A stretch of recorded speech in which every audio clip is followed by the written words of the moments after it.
ผมยังอยู่กับแขกรับเชิญของผมนั่นก็คือดร.อนุรักษ์ตั้งปณิธานนท์ช่วงแรกคุณผู้ชมได้เห็นแล้วย้ำอีกครั้งเราทั้งคู่ไม่ได้หมายความว่าจะไม่รับในคำพิพากษาศาลและท็อปนิวส์ทอล์กรวมถึงท็อปนิวส์ไม่ได้ชี้ว่าคุณอนุรักษ์ถูกหรือผิดนะครับทั้งหมดจะชัดเจนในวันที่ 9 กรกฎาคม 2567 แต่นี่คือความจริงที่คุณอนุรักษ์บอกว่าเป็นความจริงอีกหนึ่งด้านนะฮะนอกจากที่จะเห็นทีนี้มันส่งต่อไปถึงเรื่องราวภรรยากับลูกสาวได้ยังไงคุณอนุรักษ์ไหนเล่าให้ฟังหน่อยคืออย่างนี้ครับพอมีคดีผมแล้วก็ผมฟ้องคณะกรรมการปปชแล้วก็เลขาปปชเนี่ยคือคุณนิวัฒน์ชัยเนี่ยหลายคดีไอ้ที่เราคุยกันช่วงแรกนะใช่ที่เราว่าแยกดีๆนะคุณผู้ชมก็หลายคดีในคดีที่คุณนิวัฒน์ชัยหมิ่นประมาทผมบ้างแล้วก็157บ้างและสุดท้ายก็มาฟ้องเรื่องปกปิดเอกสารที่ผมพูดเมื่อกี้ปกปิดเอกสารของคุณสรัญวุฒิอย่างเงี้ยฟ้องคณะกรรมการปปชด้วย พอมามีเรื่องกันเยอะๆเข้าก็ไปลื้อฟื้นคดีของภรรยาผมขึ้นมาภรรยาผมเนี่ยเป็นนายกเมื่อปี56แต่งตั้งลูกสาวเป็นเลขานะครับ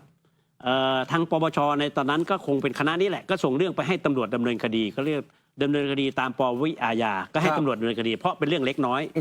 พอส่งไปตำรวจก็สอบสวนก็บอกการตั้งลูกสาวตอนนั้นเนี่ยข่าวตอนนั้นก็มีสวตั้งลูกสาวตั้งลูกบุตรเยอะแยะคุณต้นเคยจำได้ไหมครับมีหลายคนเป็นข้าราชการระดับสูงด้วยครับบางคนลูกยังเรียนอยู่อเมริกาก็ยังตั้งแต่ไม่เคยถูกดำเนินคดีครับแต่สุวรรณีถูกดำเนินคดีแต่ไม่เป็นไรดำเนินคดีไปแล้วทางอัยการก็สอบแล้วก็สั่งไม่ฟ้องยุติเรื่องคือเรื่องเนี่ยภรรยาคุณอนุรักษ์เป็นนายกเทศมนตรีเมืองมุกดาหารแล้วตั้งลูกสาวผมไม่พูดชื่อนะมาเป็นเลขาแล้วก็มีการจ่ายเงินเดือน4 เดือนครับปรากฏว่าเขาไม่เรียกเงินเดือนเขาเรียกว่าค่าตอบแทนมีคนร้องอัยการกับตำรวจบอกว่าเอ้ยไม่ผิดแล้วไม่ฟ้องใช่ครับเพราะการจ่ายเงินเนี่ยคือการแต่งตั้งลูกสาวนี่เขาตั้งตามคุณสมบัติคือไม่ใช่เป็นรองนายกต้องมานั่งทำงานที่เทศบาลทุกวันไม่ใช่เขาใช้ที่ปรึกษาเลขาเขาก็ใช้กันทางโทรศัพท์ทุกวันนี้มีโซเชียลเราก็ชี้แจงว่าลูกสาวนี่เวลานายกมากรุงเทพก็เอารถไปรับไปประชุมเวลาอยากค้นอันนั้นให้ในโซเชียลก็ลูกสาวคนให้นี่คือการใช้งานของเลขาเขาก็แค่4 เดือนตอนที่เขาปิดเทอมที่จุฬาเขาเรียนที่จุฬาแค่นั้นทั้งนั้นอัยการก็เห็นว่าโอเคไม่ผิดก็สั่งยุติเรื่องผู้ว่าก็สั่งยุติเรื่องทางวินัยเพราะไม่ผิดคือตั้งแต่ผู้ว่าลงมาเลยไม่ฟ้องแล้วเรื่องก็หายไปจากปี56 57หายไปในที่นี้ไม่ใช่ว่าเป่าก็ตามนี้ไม่ฟ้อง56 57 58 59 60 61 62 63 64ครับพอ64มาก็ปปชก็มีคำสั่งไปเรียกพบสำนวนจากตำรวจขึ้นมาแล้ว64ไม่ใช่64โทษที66ไปเรียกจากสำนวนปปชคืนมาแล้วมากล่าวหาใหม่ไอ้เรื่องเดิมท่านเป็นไปได้ในปปชจะชี้มูลคดีเดียว2 ครั้งเหรอในทางกฎหมายยังฟ้องไม่ได้เลยฟ้องซ้ำยังฟ้องไม่ได้เลยนี่จะชี้มูลไปแล้วนะและไม่พอใจเอามาชี้ครั้งที่2อีกทีนี้ในครั้งที่2นี่พอกล่าวหาปั๊บเนี่ยภรรยาผมก็เลยไปฟ้องที่ศาลทุจริตภาค4ศาลนัดวันที่26 สิงหาว่าจะรับไหมนะครับฉะนั้นเนี่ยมันชัดเจนอยู่แล้วปกติเวลาฟ้องไปในศาลเขาจะให้ผู้ถูกฟ้องชี้แจงแต่ในเรื่องนี้เขาไม่ให้ชี้แจงเลยเขานัดไปไต่ครึ่งนัดแล้วก็จบเพราะว่าเราแนบเอกสารไปหมดว่ามันขาดอายุความแล้วและมีการดำเนินคดีไปแล้วฉะนั้นเนี่ยพอผมฟ้องไปปปชก็ดึงเรื่องมาลงมติใหม่ลงมติหลังผมฟ้องนะว่ามีความผิดแต่ในท้ายมตินั้นเขียนว่าคดีนี้ขาดอายุความแล้วไม่สามารถดำเนินคดีอาญาได้ทีนี้พอปปชมุกดาหารก็ออกมาแถลงข่าว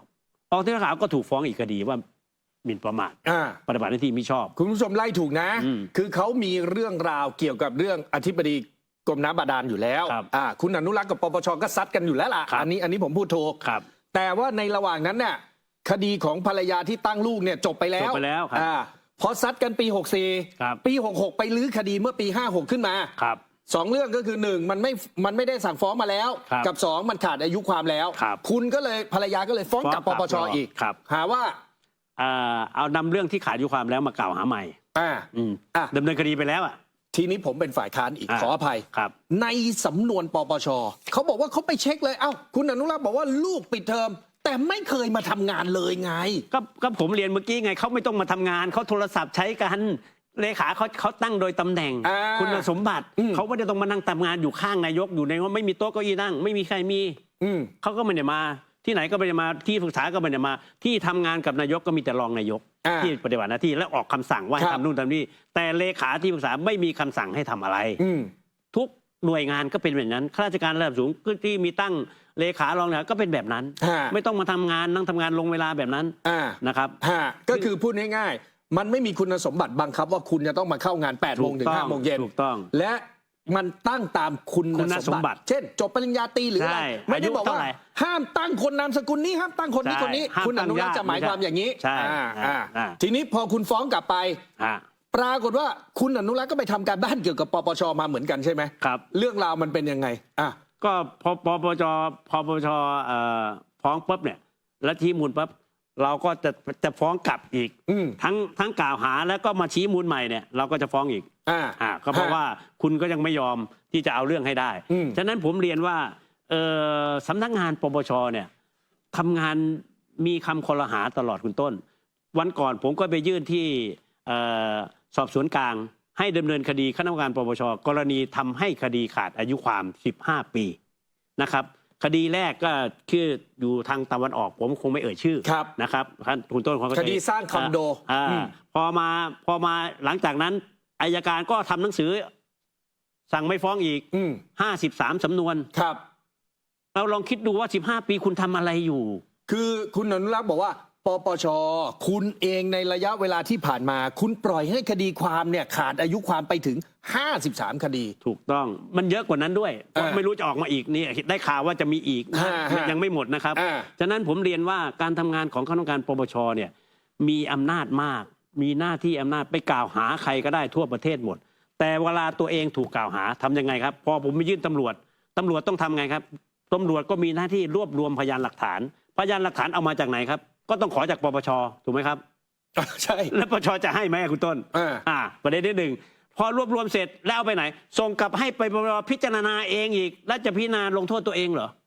ก็คือไอ้53 คดีที่ขาดอายุความคุณไปร้องว่าคุณน่ะโทษนะถ้าภาษาบ้านเราก็157แน่ๆ157แน่ๆเสร็จแล้วก็กลับไปให้คุณพิจารณาอีกและมันถึงเป็นเหตุว่าผมเลยมาตั้งมูลนิธินี้ขึ้นมาว่าเพื่อจะมาติดตามแล้วก็ไปดำเนินการเรื่องนี้เพียงแต่ว่าปปชทำงานตรงไปตรงมาก็เกิดประโยชน์แล้วผมยกตัวอย่างง่ายๆคดีโรงเรียนในอำเภอใช่ไหมไปกล่าวหาคนเป็นร้อยๆคนนะสุดท้ายศาลปกครองเขากลับคืนสู่ตำแหน่งครับคนที่กลับคืนสู่ตำแหน่งเป็นในอำเภอนะแต่ลูกน้องไปเป็นรองผู้ว่าหมดแล้วไปเป็นผู้ว่าก็มีครับเนี่ยมันเสียหายเขาฉะนั้นคดีอีกคดีหนึ่งคดีสนามฟุตซอลคนผิด 4-5 คนแต่ไปกล่าวหาเขา200-300 คนเป็นครูมันยุติธรรมตรงไหนนะครับครูเขาเรียนมาเพื่อไปสอนหนังสือแต่เขาถูกกล่าวหาเรื่องไม่เป็นเรื่องที่เขาไม่รู้เรื่องด้วยจะจิ้มก็จิ้มนักการเมืองไปเลยใช่ฉะนั้นเวลาวิธีการของปปชกล่าวหาหวานแหไปหมดครับแล้วก็ให้ทุกคนไปต่อสู้เอาเองครับอย่างนี้มันไม่ถูกถ้าไม่มีหลักฐานอย่าไปกล่าวหาเขานะครับฉะนั้นกฎหมายนี้มันต้องแก้หรือมันถึงเวลาและยังที่ต้องยุบทิ้งสำนักงานปปชซะเพราะอยู่ไปก็มีคำกล่าวหาอย่างนี้นะครับนะครับแล้วก็หลายอย่างที่ทำไปมันก็ตอบไม่ได้ศาลสั่งให้เอาเอกสารให้ที่คุณอะไรไปฟ้องครับก็ไม่ยอมให้เท่าทุกวันนี้ให้เปิดเผยมันต้องออกหมายจับคุณวีระ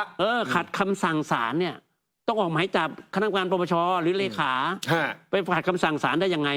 ใช่ไหมครับเรื่องเหล่านี้เนี่ยผมเรียนว่ามันเป็นเรื่องที่จะต้องแก้ไขให้สังคมมันดีขึ้นอย่างน้อยๆเนี่ยการทำงานให้ตรงไปตรงมาอย่าไปกล่าวหาเขาโดยไม่มีหลักฐานมันขัดรัฐธรรมนูญด้วยเพราะรัฐธรรมนูญเป็นการละเมิดสิทธิขั้นพื้นฐานเขานะครับไม่มีหลักฐานอย่าไปกล่าวหาเขาแต่ทุกวันกล่าวหาเป็นว่าเล่นกล่าวหาเป็นเรื่องปกติและสำนักงานปปชเคยไหมว่าในปีหนึ่งเนี่ยฟ้องคดีเท่าไหร่และแพ้คดีเท่าไหร่เขียนมาดิครับเลขาปปชออกมาพูดในรายการที่ของผมซอซีเนี่ยบอกว่าไปดูในเว็บไซต์ได้ไม่มีครับคุณต้นไปเปิดดูเลยไม่เคยเปิดเผยปิดไว้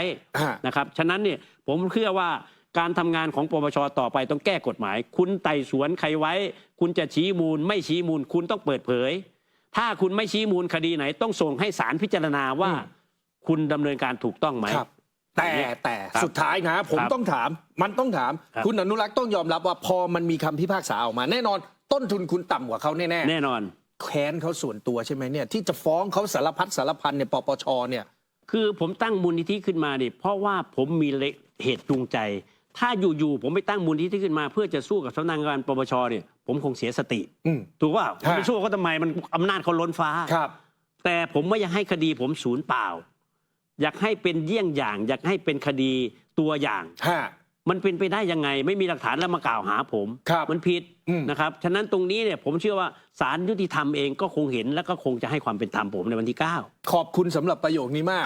ทั้งหมดนี้เราจะต้องเคารพในกระบวนการยุติธรรมเราสู้จนถึงที่สุดแล้วเอาพยานหลักฐานทั้งหมดแล้วเพราะฉะนั้น9 กรกฎาคมและ20เท่าไหร่นะ26 สิงหา2 เรื่องที่คุณโดนปปชตามความคิดของคุณนะไม่แต่ว่า26 สิงหาเป็นเขานะไม่ใช่เข้าใจครับผัดกันนะวันนี้มีหลายคดีมีหลายคดีนะแต่วันนี้ครบถ้วนนะครับเพราะฉะนั้นผิดถูกเราไม่ได้ไปว่าใครนะครับคุณผู้ชมทั้งหมดนี้มันจะมีคำตอบในวันที่กระบวนการยุติธรรมเดินทางไปจนสุดทางแต่นี่คือความจริงอีกด้านที่คุณอนุรักษ์อยากให้คุณผู้ชมได้รับฟังนะครับวันนี้ต้องขอบคุณมากนะคุณอนุรักษ์ขอบคุณมากนะครับแล้วคุณผู้ชมกลับมาพบกับรายการนี้ได้ทาง Top News แห่งนี้นะครับทุกวันจันทร์ถึงศุกร์วันนี้ผมและดร.อนุรักษ์ตั้งปณิธานนท์ขอลาคุณผู้ชมไปก่อนครับสวัสดีครับมาร่วมสนับสนุน Top News นำเสนอความจริงได้แล้ววันนี้เพียงกดปุ่ม Super Thanks แล้วเลือกจำนวนเงินตามที่ต้องการได้เลยครับขอบคุณครับ